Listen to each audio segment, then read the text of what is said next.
we're ready to move forward and tackle this pile. And then I think we're done back here, right?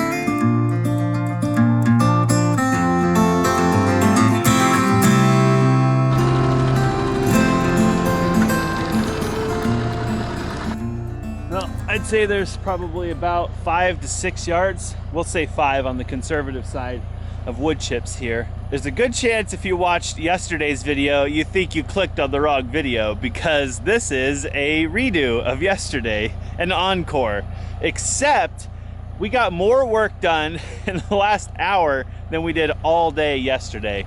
Yesterday was a weird one mentally, and we kind of shared that in yesterday's video, so if you haven't seen that, give it a watch. Basically, we rented a wood chipper, the same wood chipper from a different outfit, and basically 20 minutes in, we had nothing but problems with it, and it ended up taking our entire day, and we basically got about 1 yard of chips done an entire day, which is horrible. Mentally, there's some value in checking something off the list.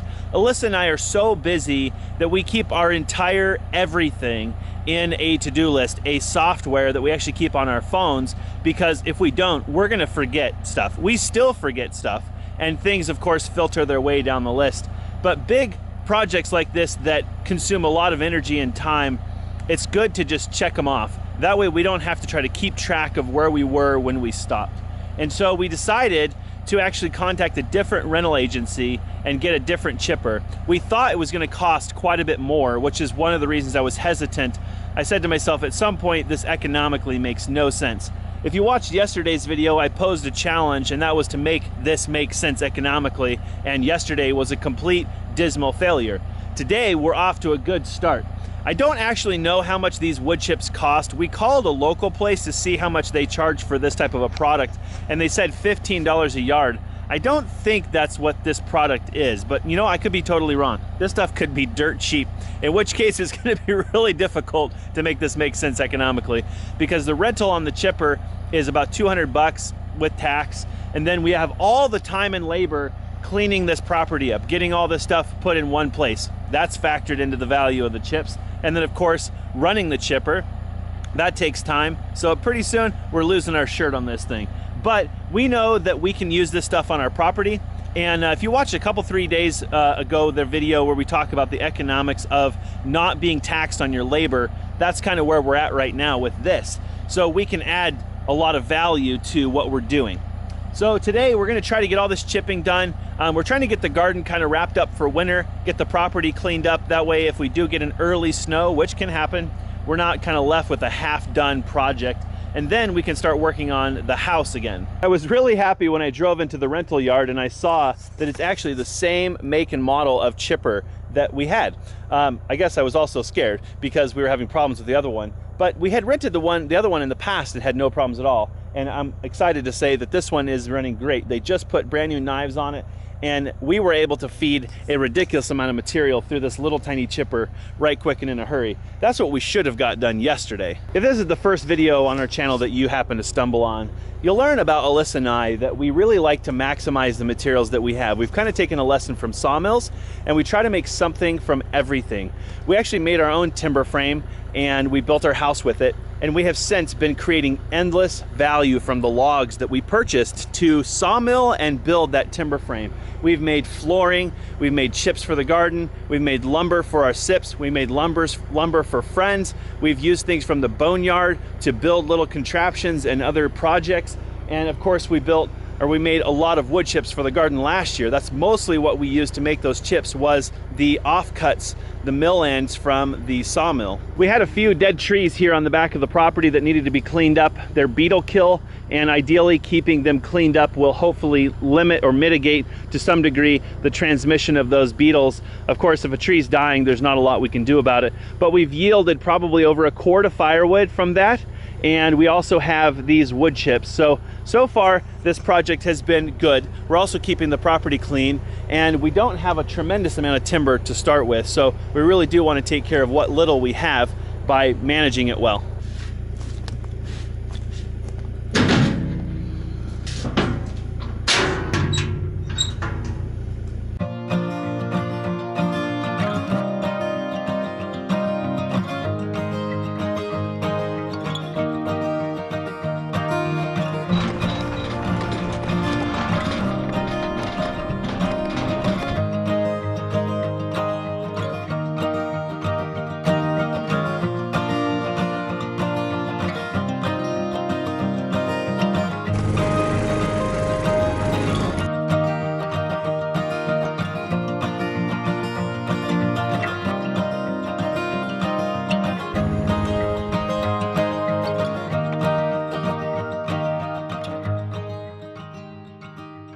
I wanted to chip that stuff that we had in the back, that slash, because I wanted to find out if it makes any economical sense at all. We've been using a lot of that stuff for the wood to heat our wood-fired hot tub, but it is a lot of labor. It's a lot of work to cut it all up, and then it's impossible to stack. So you just end up with this wad of just really wonky wood, and some of it lights well and some of it doesn't. And anyway, so it's a lot of work, right? That's why we don't use that for firewood in our houses, because branches are a ton of work and not very much wood. We use the tree and then we leave everything else. But with a property, it's not uncommon to generate quite a bit of that type of wood. And I think I could say that if you stockpiled it for a while and you could chip, say, 20 yards, in a day, I think that makes a lot of sense. But that's going to be pretty hard to do. This is where I think we're going to really earn our money or earn our keep. This is a lot of the offcuts from the sawmill. When you're making lumber even, there's somewhere in there is a line of efficiency where working really hard to extract every last board out of a log becomes pointless. That line is different for everybody, but there's definitely a line. And I think rookie sawmillers, myself included, when you first start out, you have this inclination to just try to extract every little half-inch, 1-inch, whatever out of a log. Pretty quickly you realize how much work that is, because this is all resaw. So you have to put a lot of this back on the sawmill, and you spend a lot of time with really weird boards and weird things, and you can bind the blade. It's just not fun. You're better off putting a new log up there and making whatever you need out of it. So there's a line where this makes sense. So we've generated all this stuff from the lumber that we've been milling for the last couple of days. We generated somewhere around $2,000 worth of structural lumber that we're going to use in the house for the stick frame walls. And this is just what's left. Something I'm kind of curious about too with this chipper, we had to run a lot of this stuff through the sawmill and cut it in half because it was too large to fit in the chipper. I am a little concerned that some of it may still be ever so slightly too large, although we were shoving pretty large stuff in here. This is a 6-inch chipper. That's how big it can handle. I'm wondering if economically it makes sense to use a bigger chipper and save yourself all the labor cutting all this stuff in half. Of course, we're talking about subtleties here, like nuances to making this process more efficient. This really wasn't that time consuming to cut everything in half, and I know that the rent on a much larger chipper is much higher. I think in my past, maybe you guys can relate to this a little bit, when you have an urban home and you have a yard, and you have to mow that yard, what do you do with the grass clippings? If you're like me, you just stuck them in the garbage can or the compost or the yard waste or whatever your local disposal place takes, and it just goes away, right? But this stuff is valuable. It has value. So I think if we were to do that now, if we had a yard to mow, we'd probably use the grass clippings to create compost, something that's valuable to add to the garden, which helps create food. And I think it's just a matter of looking at it differently. In the past, I would have said, gosh, this stuff is super annoying, and probably would have just like taken it to the landfill. How many people every single day here even are taking all this stuff to the landfill? I realize now, well, they're taking it to the landfill and then they're driving down and buying wood chips. I mean, how ridiculous is that? It's like you're giving up all of your resources and then you're having to go to a job and make money to go buy those same resources in a different form. So hopefully this all makes sense. I'm hoping to get 5 or 6 yards of wood chips out of this. That would bring our total to somewhere between maybe 10 and 12 yards, something like that. All said and done, I don't think we're gonna break even on the chipper. I don't think it's gonna make sense, because just buying the chips, you know, might cost you around $200. If you had to earn that money, you're probably looking at $300 in cash value. It costs us $180 to rent the chipper, and then we have to put all of our time and energy into this. So when I say I don't think it's gonna make sense, what I mean is for this amount of wood, I don't think it's gonna make sense. So I think in the future, we're gonna stockpile this stuff. And that goes back to needing space. This is one of the reasons on a rural property, you need a lot of room, because you have to store things, you have to kind of keep things for a period of time. And it takes a lot of room to have a boneyard and a sawmill, place to keep your equipment, place to have your garden, place to keep all this stuff. Like it takes a lot of room.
Apparently says this is loud. Huh? What? Huh?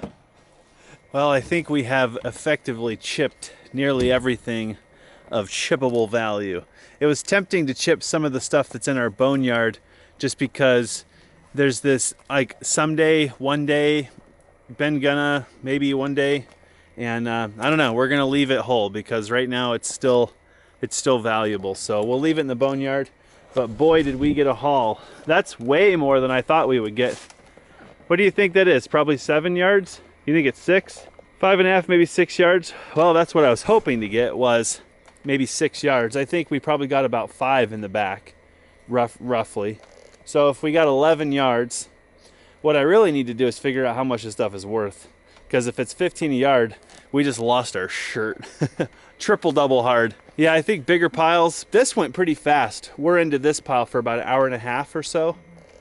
So if you can make that in 1.5 hours and you had wood stacked very good, unlike branches, it seems like this constantly clogging the chipper. You're constantly having to backfeed. You got to have the chainsaw out. Where these mill ends, we're on to something there. Of course, you don't sawmill every day, but in just one project, this was the byproduct of just one sawmilling project. So it puts it in context, kind of stacking these resources around, and then when it makes sense, rent the chipper, and I think you can actually do pretty good with it. They just lock closed, they don't lock open, so you need to push that. There you go. Yep. There you go. You did good today, Bandito. You did good. I'm sure there are people who watch our videos who ask, why do we care so much about what things cost? and why do we care so much about whether we're, you know, getting ahead or whatever. I think the reason that we convert so much of the stuff that we do into monetary values because that's how people relate to stuff. You know, nobody really today has any concept of what things are worth. We put a value on everything based on what it costs at the store or to buy, right? Like in bartering, it's worth whatever you say it's worth. You determine the value. For example, we have a young man that brings us eggs, and we offered one time to barter with him for some ice cream. And he said, sure, I'll trade you for like 3 pints of ice cream. And we're like, well, see, that's the thing. Ice cream's worth a lot more than the eggs. In fact, it takes eggs that you're bringing us to make the ice cream. So I'll tell you what, we'll trade you 1 pint of ice cream for 2 dozen eggs. That's actually a pretty fair trade given the fact that we make our ice cream from raw milk and it's extremely delicious. And he's like, well, that doesn't seem fair. And we're like, go to the store. So now we have to convert things to dollars. A dozen of his eggs are $3 a dozen, so we pay $6. If you buy 1 pint of Ben & Jerry's, which isn't even as good as the ice cream that we make, it'll cost you $6. So that's why we convert things so much to the dollar value, not because we care. That wood chip pile right there is not worth X amount of dollars. It's worth way more because now our property's clean. We've turned a byproduct into something useful. So that's one of the reasons that we do that. We feel like it really helps other people, maybe in other locales or in other lifestyles, to understand the value of the things that we do. Do I care what that chip pile's worth? No, I really don't care. I do know we have to get this guy back by 5:30, so we better get it loaded up and get the heck out of here. It was a great day. This chipper definitely worked. I feel like we totally could have got this done yesterday if the other chipper had worked as good as this one. I feel like this one didn't clog as easily either. It was more willing to take the bigger branches that had like sub branches.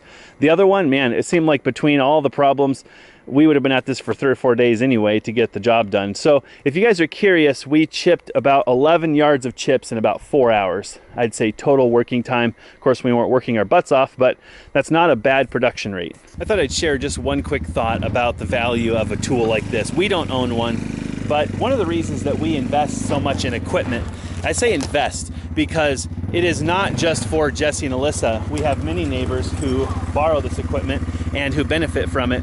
And what you can do, I guess what's going through my mind, is that if you're in a neighborhood where everybody has backhoes and everybody already has skid steers and all this stuff, then if you're the person who has the wood chipper, maybe you're able to gain access to the backhoe or the forklift or whatever because you're the person that has the tool that everybody needs to turn their biomass into something useful. I think these chippers can be had for somewhere between $6,000 and $8,000 maybe, something like that, whereas a backhoe, a cheap backhoe that's in good repair, that's very adequate for work, is probably going to be $25,000 or up. That's one of the ways that people can benefit each other and help out, and you don't have to own everything. One of the huge ahas that we had when we started on this journey was realizing that we don't have to have everything. A lot of the people that we see that are moving in or we meet are like, I need fruit trees, I need a garden, I need equipment, I need all this stuff, and we're like, why do you need all that stuff?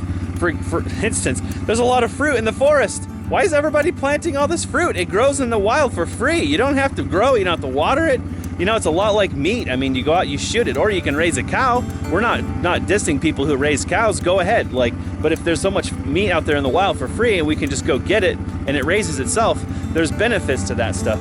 So this is just something that's crossing my mind. I'm realizing that our neighbors have this same problem too, and I don't think anybody in the neighborhood has one of these machines. So we might suggest that. Hopefully we can end up with one, and the net effect is it's going to drive the cost down for biomass for everybody. And we're also going to be able to keep our properties a lot cleaner.